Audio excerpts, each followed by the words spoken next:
Well, build my gallows and build them high. Makes a long time climbing before I die. I want the chance.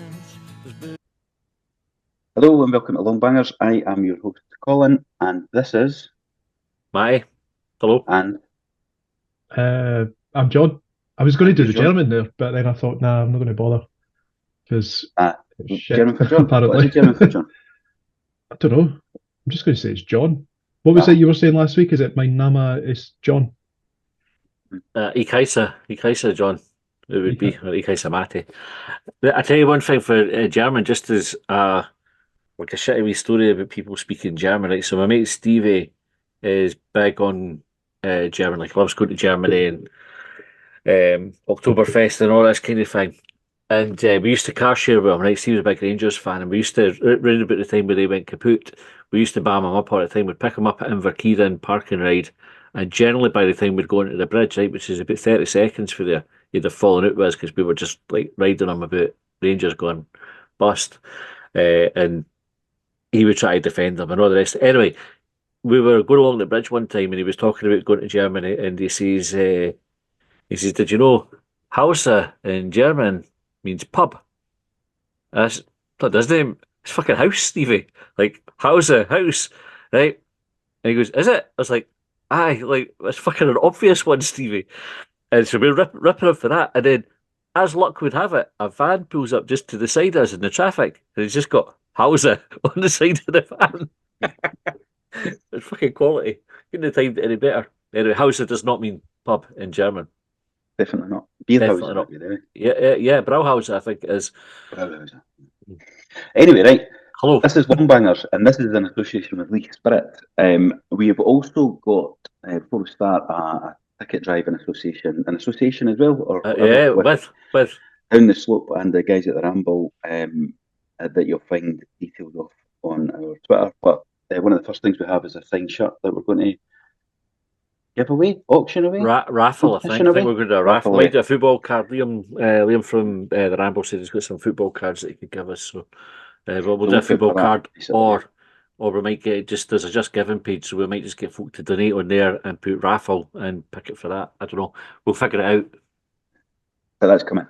Yes, this week. Okay. We're going to start talking about the Livingston game. Before that, I thought it might be worth mentioning all the best to Liam Fontaine in his retirement. Give us a nice wee mention. Not Longbangers, but Hibs in his big farewell note that was almost too long, didn't read. But I did read it.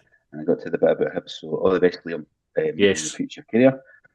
Anyway, I wasn't at the game yesterday. This is why I'm rambling a lot shite at the start of this today. I was at HBT in the medical facilities yesterday. Can't announce or state why. But it may or may not be meant related to me saying I'm better than players.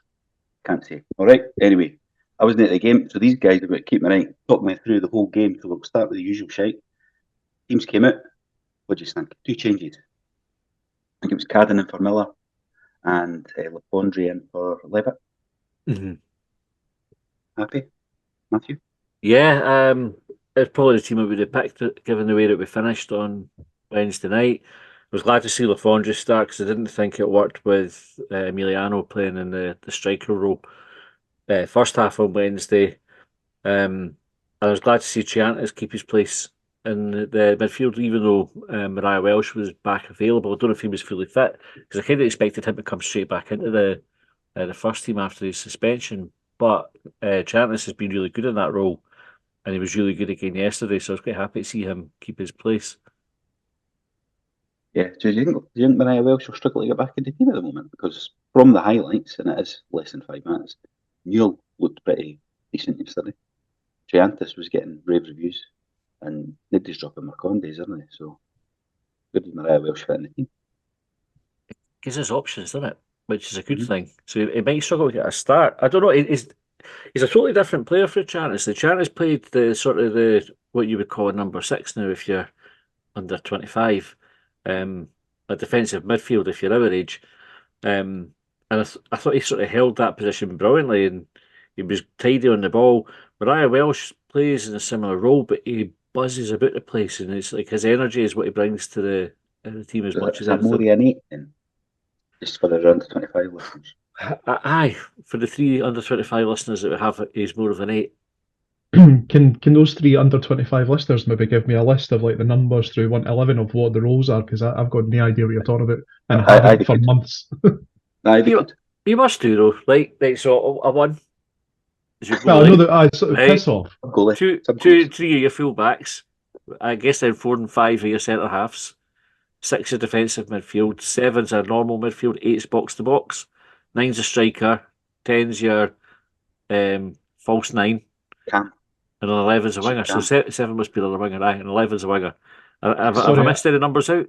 I was maybe thinking it was a little bit more technical than that, because the only number you ever really get to hear about when it comes to Hibs and the criticisms that they've had of late is who's playing the number 6, who's playing the number 8, and I'm thinking, well, maybe there's more to these numbers in their roles than is being let on. Is it people just shouting out numbers thinking that they sound clever?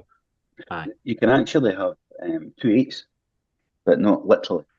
Fucking 2 8s. Just to add that confusion in. Yeah. Wow. Yeah. They mentioned that on the sports scene yesterday. A 16 is what it's called. It's dead interesting, eh? Like, make people so fucking interested. Dead interested in inverted commas. Right.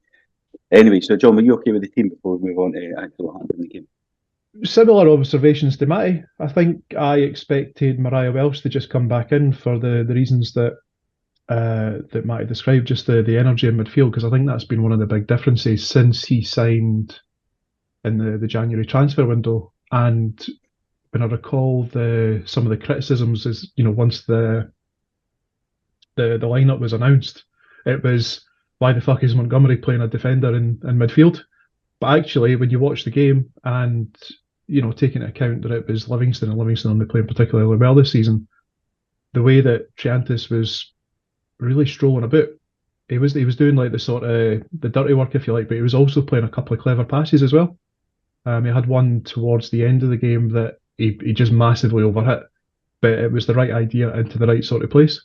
And it does make you wonder whether, like Matty said there, that there's a bit of versatility in the squad. So maybe Mariah Welsh doesn't have that passing ability in him that Triantis showed yesterday, but then Triantis maybe doesn't have that pressing ability and the stamina to keep it up for 90 minutes as Mariah Welsh shows. See, just one, you mentioned there, John, about the centre-half playing in midfield, and I saw it on Hibs.net, sort of using it as a bit of a stick to beat Montgomery with, and that the player he brought in to improve the defence is now playing in midfield. But and I wasn't sure if that was altogether fair or accurate, because when Triantis was playing centre-half, Montgomery almost immediately after the first game was saying we wanted Hanlon and Rocky back to play there. So I don't think it ever really intended to play him ahead of Rocky or Hanlon in the centre-half position. I think he sees him in that role that he's been playing him. Possibly, but then you also got to take into account I think there was the chat transfer window that there was a player that had fallen through, and I think it was described as a defender, and then subsequently when we got Triantis in after there'd been some sort of movement with the player squad, it was suggested that was the defender that we had perhaps missed out on. So it's maybe we're a victim of what we're saying, what the club comes out with. Aye, true that. Well, it's a big assumption, but as well maybe that we've made because we keep banging on about centre halves, and we've just assumed he signed as centre half because he played his first game at centre half, which was that game against St Mirren. Yeah. Did we not sign Matty Jack as a centre? Do you know, I'm reluctant to say it, but we did sign Matty Jack as a defender, and one of the things that I thought about yesterday, I think the easiest comparison to make, and I don't know if we've ever done it before, when a defender steps out of defence and plays midfield, is Matty Jack. But some of the stuff that I saw yesterday was mindful of it, but obviously there was that a little bit more in terms of some of the passes that I described. Well, and that takes us on to the first goal, John. So do you want to talk me through the first goal? I wish I could. I've watched the game. Right? I've not watched any of the fucking tried to do it seamlessly as fuck. Thank you for trying to jog my memory, but it's absolutely stinking. I know it went down the right hand side. Was it? Who was it? Aye. Was it my leader that scored the first one? Sorry, I'm trying to work it in reverse. No, Hibees scores the first one. Oh, it was a beater. That's amazing. Welcome, all our listeners, all our thousands of listeners. To be fair, apart from maybe the third goal, I thought all the goals were so good. You almost forget who was involved in the passage of play. So Travis was definitely involved in the first one. He plays it into Alf, who then fires it across the box, and Abita gets it at the near post and tucks it in. But the whole build up to that goal was fantastic because we moved the ball well. It was a Hibs goal, which we kind of talked about earlier in the season about what does a Hibs goal look like. Then I think that was because we scored 3 almost identical ones yesterday. I think that is what we're trying to do with how we play. And 5 minutes in, so great start. Like when was the last time? I'm going to say when was the last time we scored a goal that early? Probably was going to say 2 weeks ago, but it feels like we don't score early goals. They're certainly not regularly. When was the when I last seen time that goal coming through, don't know if I didn't check, but when I seen that goal coming in yesterday, I thought, fuck, the game started. Like, I just got the BBC notification saying team lineups, and then we got a goal, and I thought, fucking hell, happy days. Anyway, I don't know the last time we got an early goal, but I'm about to ask you about the second goal, which came in 7 minutes, so it was rapid after. You remember this one, John? I think you started describing it a minute ago. Was that my leader? It was my leader. It was my leader.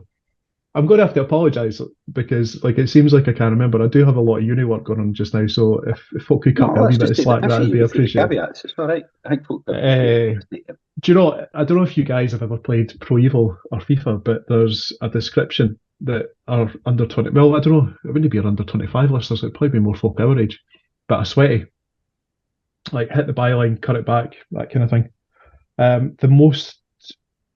With the exception of the build-up play for the goal, I thought one of the things that was really brilliant about it that was a real mark of quality was just a wee shimmy in the box from our leader just to get that little bit of a space, and then I think it's Yuan finds him with the ball across the box and he just tucks it away. It was great movement. It was one of the things that we've been lacking, I think, all season is just that quick, direct into the box, cut back goal, and it's awkward and it's annoying because the 3 goals I think that we scored yesterday were so simple that it makes you wonder why we've not been doing it all season. Aye, because it's no simple. That's the thing. It looks simple when it comes off, but it doesn't. That's the thing. Because it was a cracking wee bit of play before Yuan played it across to Melida, but I think Newell also had a good drive through the middle, and then there was a nice wee bit of to and fro. And before it, we were only 7 minutes in and we're 2-0 up. How many did you think we were going to get? 2. Just 2. Our friend Greg, he messaged Greg in one of the chats for him saying, well, that's a stunner bit for a 2-2. I did laugh at that. I thought that was funny. So anyway, just to answer your question about the early goals, I looked it up as John was talking, as you probably see, I wasn't paying the fullest of attention there. We hardly ever scored in the first half. We've got over 20 goals in the second half in games, and before yesterday, we'd only scored about 2, 4, 6, 8, 10, 12 goals in the first half at all season. 5 minutes. And well, that one less again. The last time we scored an early goal was against Aberdeen, and we have got 2 in a couple of minutes over the course of the season against Hearts. Obviously, we scored the 2 close together, and then Aberdeen at Easter Road we scored 2 close together. But in terms of early goals, now it's a bit of an anomaly that we did. It did feel like it, and I didn't know if it was just me thinking that. No, you're when I seen it yesterday, 2-0 after 7 minutes, I thought, I can't even remember scoring an early goal recently. But sometimes if you go on to lose a game, you forget. Anyway, so that's 2-0, 7 minutes in, and then we got another goal in 22 minutes. So I'll go back to Matthew on this one. Thank you. The third goal was really clever. Cadden picked up the ball in our half. He sort of drove into the Livingston half. He's facing up to the defender. He cuts inside, which leaves space for Yuan on the wide on our right. The pass for Cadden's brilliant. He just kind of slots it between the centre half and their left They're the back. best passes. I mentioned that during the week. I can't remember who else done it, but they're great wee balls for the midfield to play. Yuan's pace takes him in behind. He's timed his run brilliantly. His cross is great. It's right onto the sort of the corridor of uncertainty. Was that was that Lee Johnson's phrase, that one, or is that just a standard one? So I get started in cricket. Right, well, that's where he went to anyway, the corridor of uncertainty, and Alf slid in and hit it for six, really, didn't he, for going with cricket terms. Oh, very well done. Yes. But by the way, he made it look easy, but did you see the misses yesterday in a couple of the games? Like the Coventry had him, I think it was Boy Sims who used to play for Hearts, had a similar chance and he managed to miss it, and Ross County had one of the boys slid in and put it over the bar from a similar position. So it looked easy when Alf did it, but you can miss these ones as well. Brilliant goal, and I actually think Cadden deserves a lot of credit for his decision to cut in rather than play the pass early, because that just kind of created the space for Juan to. Because these are the options to Van Zanten it down the line, eh? Aye. But a really good goal as well. And at that point, I thought we looked like we could score anything we wanted to. Really. Why did Did we you not? say Van Zanten there, Colin? It's probably a wee thing we used to talk about when we used to do these podcasts when they weren't a podcast. And Costa We used to talk at the coffee shop. Aye, but Van Zanten used to get my fucking nerves. He used to just lift the ball up the touchline like to nobody, like knock it up the line constantly. And you think that's shite, that's crap. It was like Robbie Nielsen used to do it as well. We bought it anywhere up the right hand touchline. So he could have done that, and he never. Right, did anything else happen after that? Because that appeared to be about it, like 22 minutes in, and fuck all else happened. Couple of chances. Like Lafondra had a similar move, but he gets played in. I can't remember who played him. It might be Newell, and he takes a shot at the near post that the keeper saves, and we had a bit of pressure. But I think Hibs. I think if it's fair to say they took the foot off the gas, or whether Livingston changed something and tried to get back into it, but pretty much once the third went in, it was cruise control for Hibs, and we just coasted to victory. There wasn't really a great deal happened the rest of the game. I've got a couple of things. So I think there was a save for Lafondre, to the Libby keeper, and that's about it. Actually, you know that I can't even the highlights that's really showed unless you guys can jog my mind. It was almost like, you know, sometimes you get in 3-0 at half time, and I'll often say this is going to finish 4-0, 4-1, or 3-1 or something. You know, it's like you always go, right, game's won, no injuries, we'll get the subs on. And once you bring the subs on, as much as they're wanting to impress, it just dives the tempo down, and it too much change. That's what happened. One thing to bring up for the first half, and it's just me being a pedantic fucker because you came up like with these things. First couple of minutes, Hibs weren't allowed to take a throw in away from where the ball went out. We got made to go back to it, which is obviously relevant for the week that we've had. And it was a friend Nick Walsh, wasn't it? My mate for Costa Coffee. Was he good just done it? He had no problem. Well, he did the right thing. Like, we should have taken the throw in where it was. But 1 minute injury time, and we had 3 goals, all with our reviews on them, because you have to review every goal. 7 minutes on Wednesday night. We had 4 minutes, I think, at the end of the second half. That was where another VAR check, and the physio was on to kind of give players treatment as well. So it just makes the 7 minutes on Wednesday even more fucking baffling, if I'm honest. See, what's your gut feeling with regards to added time at the end of the first half? Is it always 2-3 minutes? With the exception of if there's injuries, because I was wondering there, like, it always feels like there's much more time added at the end of the second half than there ever is in the first half. In the first half, you sometimes get 9 or 1. Second half, you always get more, but then there's always more subs in the second half. Aye, that tends to be the differentiator between them. Because we had, what was it, when Boyle was injured against Rangers, it was about 9 minutes. That game. So I think if something significant happens, they'll add it on. I don't know if just more happens in games in the second half. No, it's just I don't know. Like I don't know if there's more happens. Well, there's more stuff. I don't think there's more happens. I think it's just that there's that. It's final. The first half's just let's get in and get a cup of tea and our jelly babies and whatnot. Right, so we made a sub at half time. Wallacott came on for Marshall. Was injured, or was it just a chance to gain minutes? You think? Stiff neck. That's what Montgomery said after it. Right. So, aye. That's your question. Injured, yes. Important. Let's get to the important bit. He did make an early save, but I'm not interested in that. What was this distribution like? You want to take it, John? I couldn't. Do you know? I think we maybe focus on Marshall's distribution and perhaps throughout this season when we've not been doing particularly well, and last year. But it never stuck out for me yesterday because we had 3 goals and the game seemed won at half time. It was fine. It was Walcott was absolutely fine all game. He had one Made a camera save. save. Aye, I mean it was. I didn't even think it was on target, but he's saved it Well- and held it. No even pushing it out wide. If Leon's listening, Aye. There caught was it. one save he pushed it wide. That was the one I was Aye, meaning. all right. So I had 2 saves then. Aye, the one that he pushed it wide, he did properly push it out wide. That wasn't going back into the danger zone, and the other one he held. I like the save like that. Kevin, a keeper dives and catches it. Because funnily enough, right, I was looking at the stats in that today to be on top of my game for this. And, you know, on target, 4 Hibs, 3 Livy. That was the stats. That's Three crazy. stats. Well, Well, Livy never had a good effort on goal. Like none of theirs were. They'll register as a shot on target, but they never looked like scoring. They were It just shite. shows how the stats, what they mean, really. You look at that in isolation, even the possession was only 50 odds, 40 odds for us. Shots on target. Okay, I've got it here. I kept it open on my phone because I was really quite surprised at how even it looked when clearly it wasn't.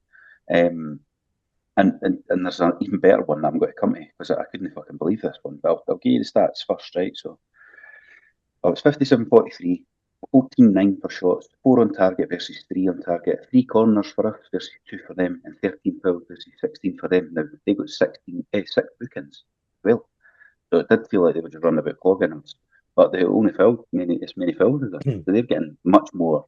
They're getting much more bang for their buck in terms of yellow cards, like we've complained about, I guess. On the foul ratio versus yellow card.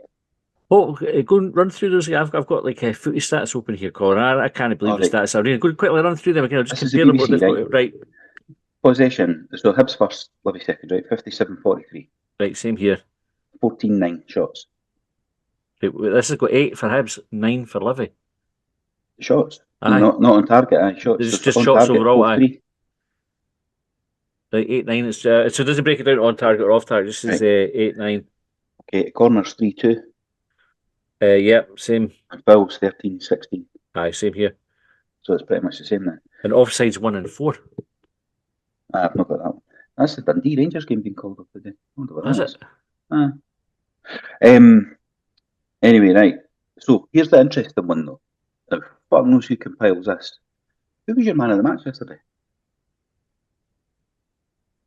Alf for me. I think maybe you could have picked 4 players easy. I think Cadden was a shout for it. Newell was a shout for it. Charters was a shout for it, and Alf. Newell and Cadden. I wrote that down for and I know it's highlights. Few minutes. They look very prominent in the highlights. I think there was one where there was another chance we've not spoken about. I'll come back to where I ask you here, man of the match is. Cadden made a good run down the side. He had about 3 or 4 options. He kept the ball that long, ran out of option. He could have still probably found Lefondre. And then he got a sort of rubbishy shot away. That was a bit disappointing, but it was good. It was again. Cadden was quite prominent. I think personally, I prefer him to Miller, but I don't know what everybody else. I know there's people disagree with me out there. Don't at me and all that. Go take it, John. Sorry, what was the question? We started talking about who was the man of the match, and then went on to come back to man of the match. Who was your man of the match? It would be hard not to give it to Lefondre because of his influence in the goals. I thought there was potentially an argument there, like an outside bet on Ewan, if you like. I know you guys have been putting a few bets on with Cheltenham this week. Newell, I didn't have any complaints when Newell getting man of the match because I thought he had he was physical when he needed to be, physical in the challenge, and he was able to spray the ball about at times when he needed to. I thought Marcondes sprayed the ball about, similar to Newell. So it's really hard to pick out one singular. So I'm just going to go with the one that was awarded at the match. So Newell got out of the stadium today. Yeah, he was sponsors. BBC gave it to Lefondre, like you're saying. But from the highlights, I thought Newell and Cadden looked prominent. So that's good. Here's the interesting thing though. Fuck knows how this works. Can you get player of the match on? Well, BBC overall gave, and the match report gave it to Lefondre, like I say, right? But in the, that scoring thing they do, yeah, Stephen Bradley, right? And not only that, He there was subbed three- first half. Aye, second half, early second half, I think. There was 3 Livingston players scored higher than Hibs' high scoring player in that point scoring thing out of 10. That's ludicrous. And a fucking pumping. That is wild, eh? Like, I'm going, who the fuck compiled this? So our high scorer was Lafondre at 7.52. They had Bradley, Holt, and Jamal George, the keeper, all higher than Lafondre. Do you think that's based on things like touches of the ball and various other, I don't know, like, so the goalkeeper, for example, he's been involved more. So does he get a higher rating because of something like that? What is it? Is it people rate it? I think it's people that rate it. I'm not sure how it works. There's got to be But I folk think going you on can the score bam up, while innit? you're watching the game. It must be. That's what I was 'Cause I- told me yesterday, I guess. I don't think the boy Holt had a particularly good game. In fact, like even when you look at some of the stuff that was going on the pitch, so you mentioned Bradley did get Cadden's something in the pass first for. half. Aye. 36 minutes. He did, 36 minutes player of the match. Superb. I was going to mention Cadden's pass for Yuan because like Yuan kind of gives him that almost imperceptible nod and then he's off, and the Livy player is just he's nowhere. Like he's nowhere near Yuan. Yuan's got pretty much the freedom of the 18-yard box to slide the ball across. So whoever it is that's putting in those ratings needs to have another look at it. Stop drinking. Definitely. I looked at it this morning. I just caught my eye because I wasn't specifically looking at it. Come up to this, just seemed player of the match, Stephen Bradley. I went, oh, him. I never heard anybody say yesterday why did they let him go. And then I thought, well, you got player of the match. And then I seen he got subbed, but I just thought it was early second half. Fucking hell, man of the match for 36 minutes. He hooked. Was he hooked or was he injured? It was hooked, I think. I think it was like a tactical change to try and just get a defence a bit more protection or something. Martindale taking up the player of the match. What's he up to? It was funny. Wait, Did any of you, well, Colin, you never, but Matty, did you catch any of Martindale yesterday? His face was just tripping him the entire time. It was actually quite glorious. I saw at one point he just went, fuck this, and just went back into the dugout and just stayed there for a wee while. Kind of normally he stands out. He just was like, fucking sick of this shit. Like, it just... And rightly so, by Livingston were fucking awful. Like we talked about Ross County looking like a championship side on Wednesday night. Or not, like I think if we said the word championship side, but looked at for me, Ross County are a championship. You guys side. did. I did. I got pulled up for that. Aye, right enough. You did get. However, I do have some justification. As a lower tier Champions League team. Can I offer some justification for that based on yesterday's results? So Hibs beat a team who are 20 points beneath them, and drew with a side who are 10 points beneath them, and that side that are 10 points beneath Hibs beat the team that are 30 points ahead of them. So how do you explain that? Anomaly. Just a freak result, John. Right, okay. Just a cult anomaly. That's fine. So it's a freak result in football that sometimes happens despite logic telling you something it should else. be. Aye. What logic? Okay. Livingston didn't even look like a decent championship team. They looked fucking awful. Hibs made them look awful, but they were terrible football team. Livingston looked a completely different side to the team that we played early December. Yeah. And I don't know whether that's got anything to do with like home advantage. Yep. I think it's only away win all season or something. Was the win at Easter Road. But there was talk of thickness bug during the week, and I think there was maybe like Shinnie and others were out, so I guess they're even a weaker team again. They're already bottom of the league. If you take out 4 of the better players in a weak team, then you're going to be really weak, aren't you? So, but I did laugh at Martindale, just back on the Martindale thing in his interview. They were like, they must have said something to him. How are you feeling? And he started going disappointed, and he just went all the words. All the words. I can say that. Just play them. He was going to say, I'm considering taking up crime again. All the words. We'll talk a couple of next week. We'll say, how did you hit the game? All the words. All the words. Just put that in your essay, John. By the way, I might just do that. Copy and paste for the whole thing. All the words. 3,000. All 6,000 of them. But anyway, we'll go to talking points. But I think, John, you mentioned 2 assists for Yuan again yesterday. So well done him. His numbers are on that side of the park, like we mentioned the other day. It's the massively frustrating thing about him, because in a game like that, you can see. So even just that goal, was it the second goal with the Cadden pass and everything? Like, you can see all the positive qualities that he has, and then you have the opposite on Wednesday night there, where he lets you down. and it's if you can just get the good side out of them all the time. I tell you, Because what you said? does he do himself any favours sometimes? I really, really like Joanne. I think he gets stuck unnecessarily or unfairly sometimes. But do you remember the St Mirren game where they let the ball go? There was a pass to him, and it was just to the right, and he just went, "Oh Yep. fuck that," and he just let it go out, and everybody went mental. He had one second half yesterday where the pass was a bit long, and he he he obviously decided he couldn't get it before it went out. But it looked everybody watching, everybody's thinking, "You get that." And he just stopped, and the crowd went fucking mental about it. And Perception, that and it's that thing where if you just could have thought, actually, see if I run for it and didn't get it, everybody's going to love me for it. And just have that in his head and just go, I can't focus on be like no wasting energy on a lost cause and all this kind of thing. But sometimes just do it. Everybody goes, oh look at you, he's really trying today, and everything gets on your case. you get a reputation, don't you? It's like Aye, that never gives up or versus lazy or unfit, and that's all that is. It's like you never got I reckon you're not going to get it, but see if you try, then aye. you're not going to get called lazy or unfit, even though like you're taking a lot of codes. But I don't know where I sit on it because almost as you say, you think, well, why would you waste your energy when I obviously not going to get to that? But the reason Do you you would do think? it is that folk will not get in your case. Aye.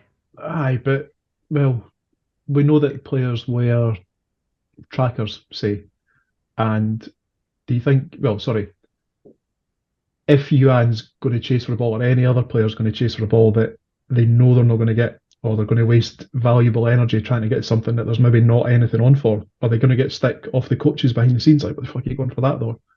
Do they know Here's the that? data that says, But they just have the data that tell them they ran fast and for how long. It doesn't tell them in what Aye, or place on what the speed the park. ball was going to be for them.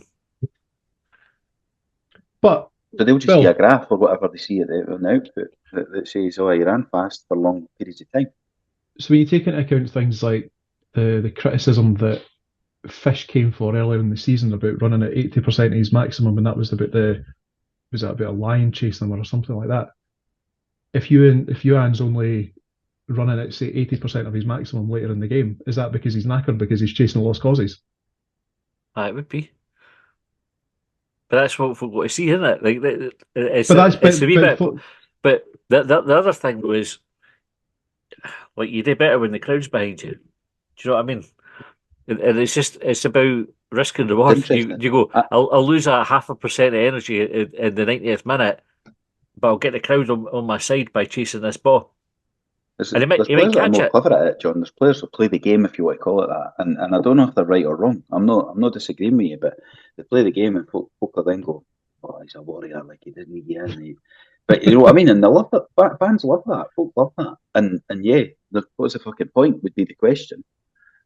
But fans do we don't not do that. want? Aye, well, Folk used to lap up James. Pig used to have to dive into like fucking mad tackles all the time because he wasn't a great He took defender. position in that. But Yeah. because he did that, everybody was like, oh, like you say, called warrior and fucking heart on the sleeve and captain. Rob Maybe Jones become took captain. position regularly. You know, and it's and that is it. It's like it's almost they would say uneducated, but it's like Ewan's maybe meaning because he's gone, I'm not fucking chasing, what's the fucking point? what 10,000 you're pocket one of me. aye. Well, so how do you rationalise that? Because are we saying that we want Oh, you can't. players? Have we ever said football's rational? Ever? Ah. No, isn't it? But Completely well, irrational.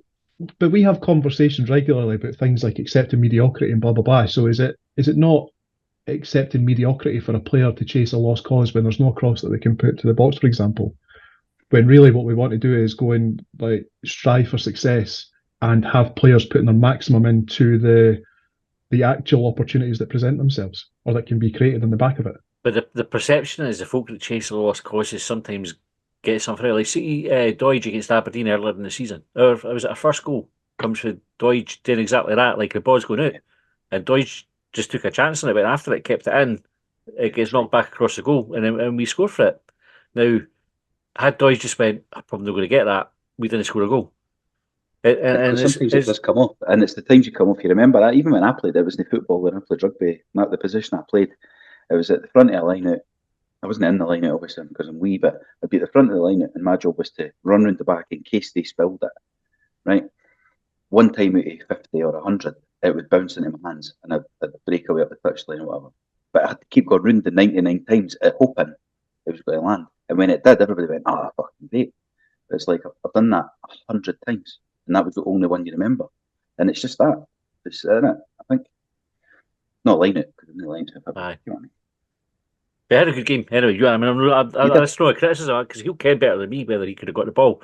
Like you say, John, he's maybe just been clever and went, "Oh, no point fucking running after it." I didn't really have a problem with it, but I just think he could do himself a favour and not get the crowd on his back if he just went, "I'm going to take a step right and try to keep that ball in against St Mirren, or I'm going to fucking sprint after this one and maybe keep it in."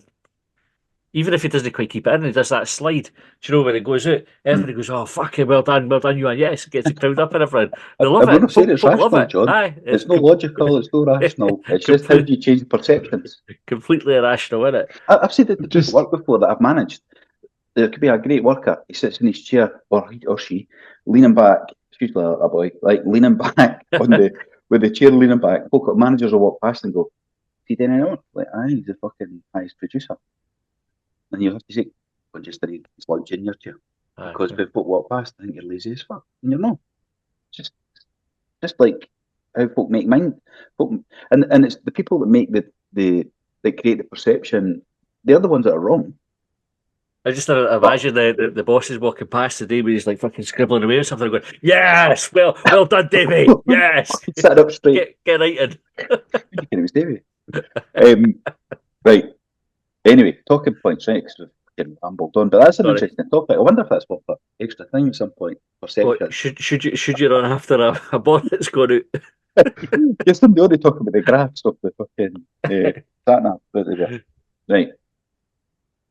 Anything else about the match before I go into talking point? No, the only other thing to kind of note was Livy just kicked fuck out of Jair for the last sort of 10 minutes of the game. Oh. Every time Aye. you got the ball, you just got fucking booted in the air. Did he? Aye. There was one really bad one on the touchline where I think if you saw McGinn's red card against Tottenham the other week, where he just booted the kind of boy was running past him, he just booted him. It wasn't quite as vicious as that, but it's similar to no intention of getting the ball. It's just like, fuck you, going to wipe you out. And Jair ended up in a heap, and the referee came over and yellow carded him. But the two just took turns. I don't care what he did to Royram, but they just kicked him fucking left, right, and centre. Maybe just think he's got that. You know, it'll be one of them that if he's on the park, give him a kick and he'll not like it and he'll be at the game. You know, they'll have that'll be their pre-match stuff. I was going to say, I noticed he came on, but I was actually going to say congratulations to Jacob McIntyre because I think that was his first game, perhaps, in the senior team. So, and because the other one is his brother that's played there already. So, well done to him. Yeah, good to see young players coming through. Aye, so good. Right, talking points. I think there's quite a few, but I'll pick a few. And I'll rattle past the ones that we maybe already covered. So go past Leon Rice Cakes, who says LA Uran's goal contribution numbers. That's it. And I think we've mentioned that they touched on it anyway. Well, with them got on to the negative side. See, just on that, Mizian must be catching him for contributions and goals in the short time that he's been here. Is it his like sixth goal, I think, on Saturday? He's been a shrewd signing. He's been a good signing. Christopher Black. It won't be mentioned as Olivia our toilet, but Giantis in that holding midfield role is superb. He is becoming undroppable. He barely puts a foot wrong. Jeff Ashton, the 3 goals were outstanding and no need to worry about VAR in any of them, which made the change. I thought that it was Kelly's best game for a while, especially first half. Young Jacob didn't look out of place when he came on either. Was he good? I think he got a good 20 odd minutes, didn't he? He did fine, eh? Aye. Unspectacular but steady. Yeah. What position did he come on in? Forward, like in sort of played across the front, I think. I'm not sure if he was like a forward midfielder or a deeper lying forward. He was just sort of in that space. You'll need to give me a number for that position. 7.5 to 15. He was playing in the 15.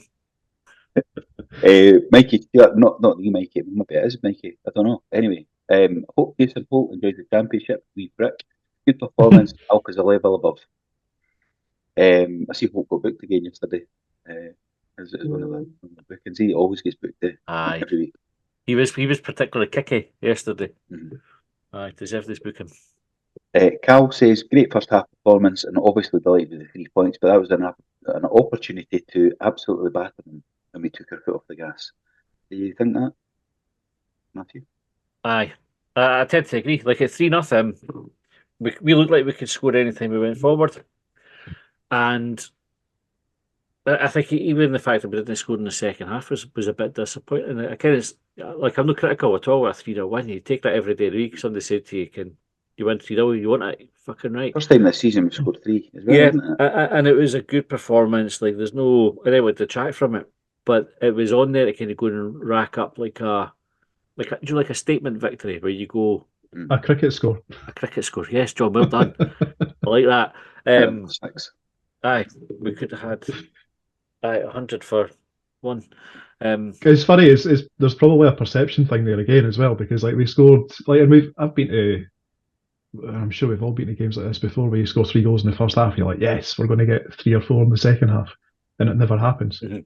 So the perception is if you're if you're just looking at the classified football results, you go, oh, Hibs won 3-0, that's a good victory for them. But actually, the reality is all the goals came in the first half. And the funny thing is, folks started to get a wee bit restless about it, and they kind of started moaning about a few things here and there, and feeling like we needed another goal. Like, I mean, we obviously didn't need another goal, but I suppose what the benefit of doing the way that we did it is nobody got knackered. Like, he was able to take off players Nobody before got they got injured. It's funny. It's funny because am I right in saying it's the first time we've scored 3 goals this season? Yeah, in the league. in the league. Yeah, In the league, and folk are wanting 4, 5, 6. Like, can But- we get 3 and then go on to something else? it was on though. This is the thing about it. Like, It's 22 minutes in, eh? because Livy were hopeless, and we almost fell back into that thing we talked about on Wednesday night about we got our noses in front, and then stopped playing, stopped doing all the things that made us go like got us in front in the first place. It wasn't quite as bad as that. We still attacked.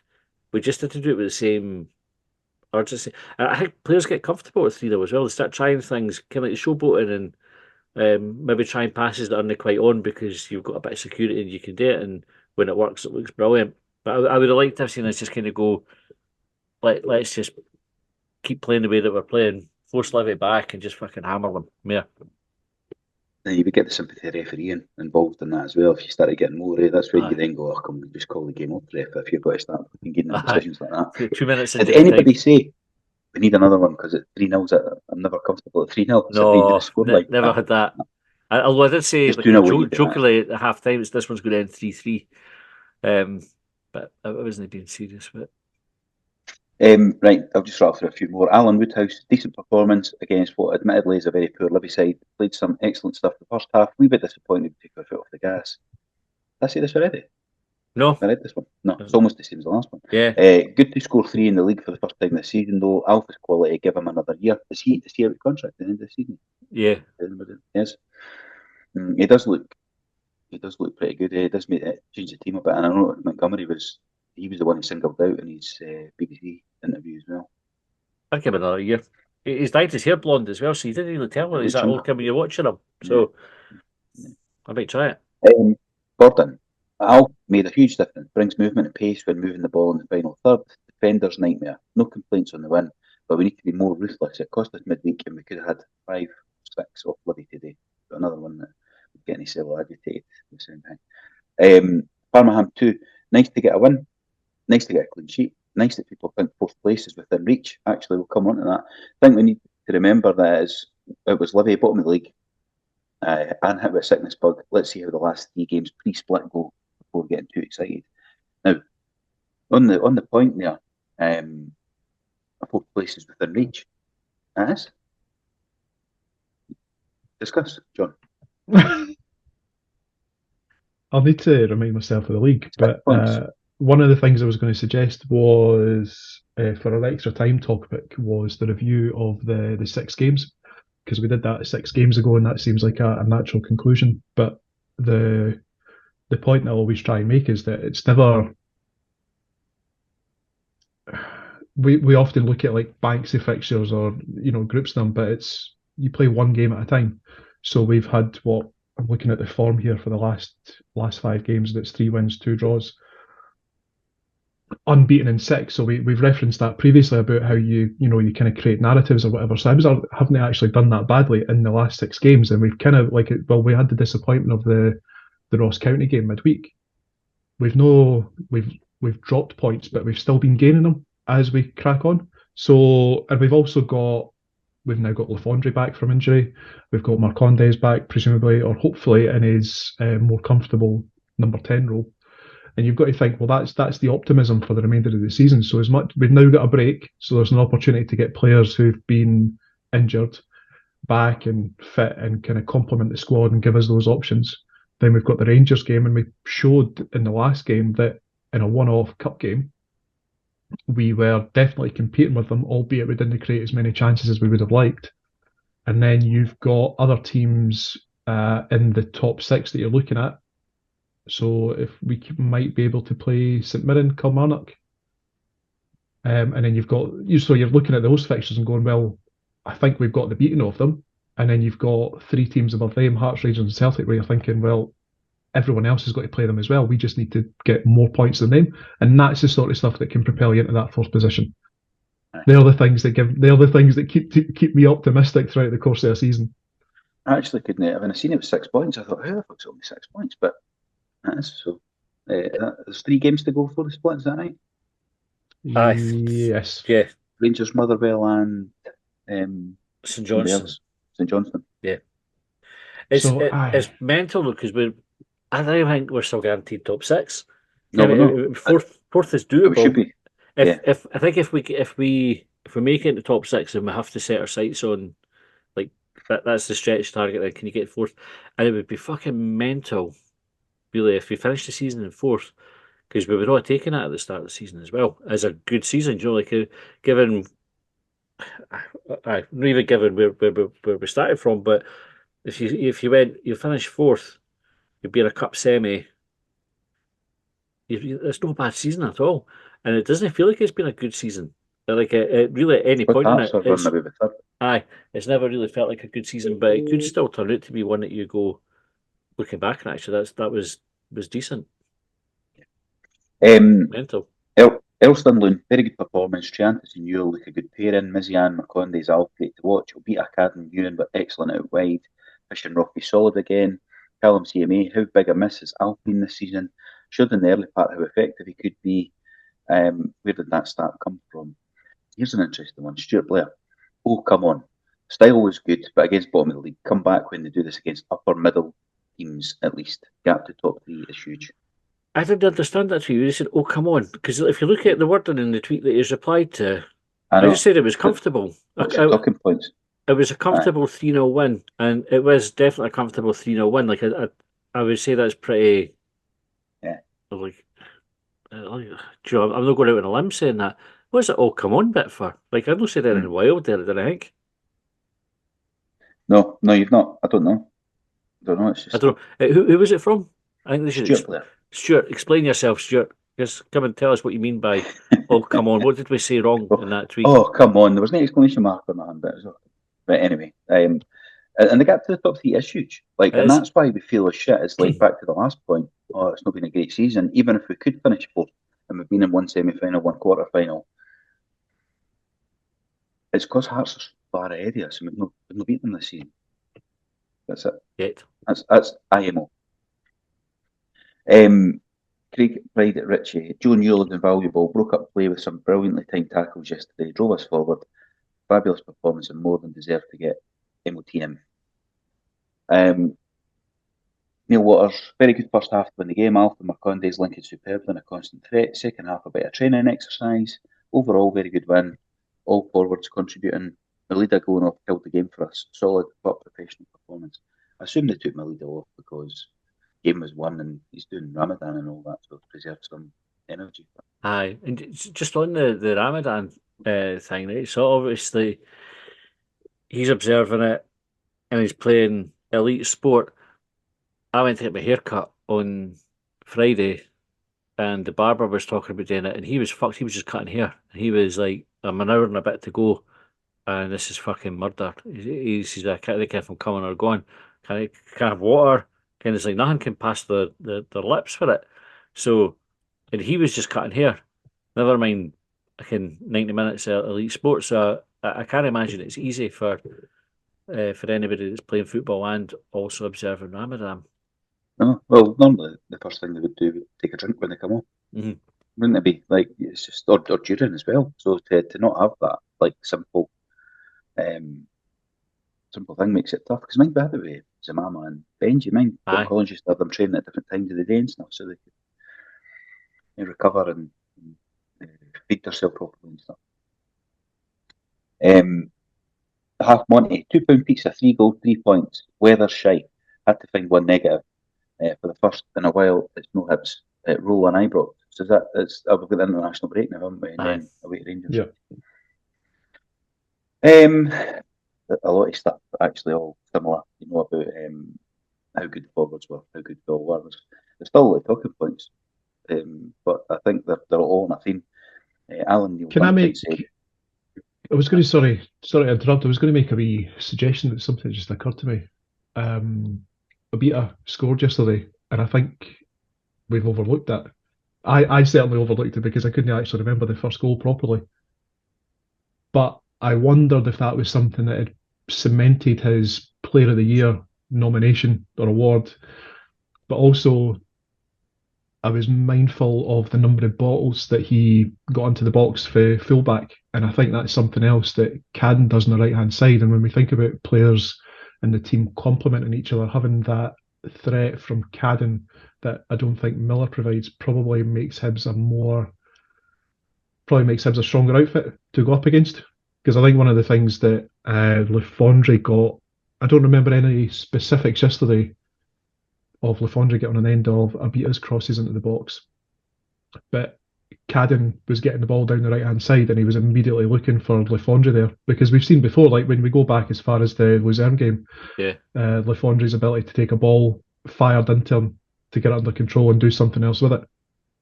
I think that was quite a key point. It's interesting to talk about the players firing the balls, and if you watch Mariah Welsh and Emiliano in the warm-up with each other, they smash the ball at each other, kind of like the wee passing ones, but even when they're just like sort of standing two lines facing each other, they hammer it and control it well, whereas the players who are here already are much more sort of careful with their passing, and it's that a wee subtle indicator of the difference in level when you move up. It's like, you know, when you that gives you more time and more space.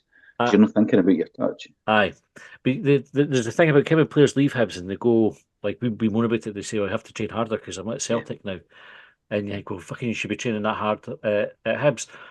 But then I remember it used to annoy me, and then I remember, I think it was Scott Brown or somebody telling a story about Scott Brown, their first day at Celtic, and he just fucking leathered the bottom, leathered it, and the expectation was that pass is good enough, you've got to control it. And it's that's where the difference is you've got players at that level that can control it and demand it others, and it brings everybody up. So Alf being able to control the ball that's rifled into him definitely helps us. But we've got other players that can A, rifle it, and then B, receive a pass like that. Cadden and Abita John both putting early balls in makes a difference as well, because Miller doesn't do that. Miller's much more reluctant to swing across in. And I definitely think you're spot on there. I think it makes a big difference to how we play. That's right about the drilling it, because Roy Keane used to do it at Man United as well. I read his book, I think, or sort of like time you should read his book to me, I think, and that was the that was mentioned in there about drilling it, and it's almost like, well, fucking, let's see how good you are. I can hear Man United. Are you Man United or not? You know, and I know that's Man United, but that's the standard. That's just setting the standard higher. It might still not be as drilled, as hard, or controlled as well as David Beckham might have done it, but it's still harder than what it was getting done last season, or even the early part of the season, because that does just create space and time. Because if you've got the ball and got under control, then you've got more space. Anyway, right, a load of the points are the same. Tom Wallace saying Cadden's his player of the match. Interesting one here for Beezer James. No for the football chat, which was good first half. Giannis really effective in holding midfield role. is it fair to say I wanted more in the second half? Why can we only ever play for one half, usually the second half, which your stats suppose backed up? But the interesting part was also £8. What the fuck? Now, go on our Twitter. It's You good, see that good on view of it there, yeah. Fucking This is what Nachos. a £8 bag for of, nachos. a grab bag of Doritos, and then a wee tiny like a spoonful of salsa, some dodgy 4 sour cream. jalapenos. Awful, And the awful cheese isn't value. even melted or anything. It's just like grated cheese. And it's not even like, it just looks fucking shit. That can't be what you were expecting when you're paying £8 there. No, I'm because assuming that's at the stadium. I'm assuming that's there. Can't really tell for the photo. if you ordered nachos at like a pub, it would come out much more, much nicer, Yeah. much better value for money. Hibs, you need to sort that bit out. I think. That's terrible, isn't it? Aye, awful. Dreadful. And I know they'll say, well, we've outsourced that. It's like, well, but Doesn't matter. you've employed your outsourcers. Right? Aye, Like, doesn't matter. it's Hibs that you Own it. Anyway, here's wee negativity. Justice for the That nachos. enjoys a bit of negativity. Yeah. Duncan Smith, Jacob, 45 minutes last night, under 18s to come on, make his debut today. 4 months out injured, hard work, perseverance. Wouldn't have happened under the previous manager. And James Morrison, Hearts can't bottle third again, can they? Good, Anyway, How good would that be? There's loads more. Thanks for everybody for sending them in. They're all a lot of positivity and apart from the crisps or nachos, we'll call them, but I just call it crisps. Positivity other than that. Can I jump in before you wrap up, Colin? No. I just have to plug something. Right. So, long-term listeners of the show will know that the theme tune at the start and end is for Tom Fairney, who happens to be my old man. If you want to see more of his music, he is doing an album launch on the 13th of April at the Ukrainian Centre in Royal Terrace, Edinburgh. £10 cash on the door. You can reserve a seat by emailing tomfairney@outlook.com. And it's to launch an album called Still Dreaming, which he recorded in Germany with German singer-songwriter Klaus Adamaszek. So, John, we've got an in here to find out what the name John is in German. Oh, aye, we could. Any words, Be Johann. really. You could be Johann. Johan's probably what you would be. Although, you're almost verging into Johan territory. There's loads of folks still giving him Johan. He was getting that on the radio again yesterday. It's a murder, that. It really. Folk write it, though, as well, when they tweet us. It gets on my tits. Yeah.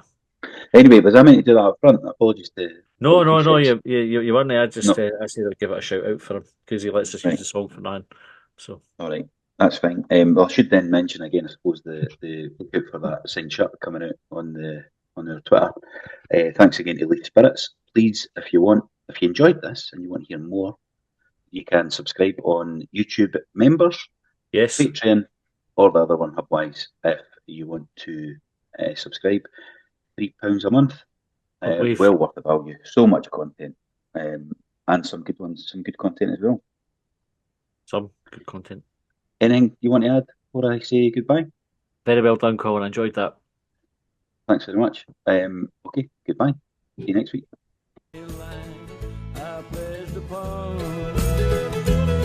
Well, they trailed me down when I broke free. I drank all the whiskey in Tennessee.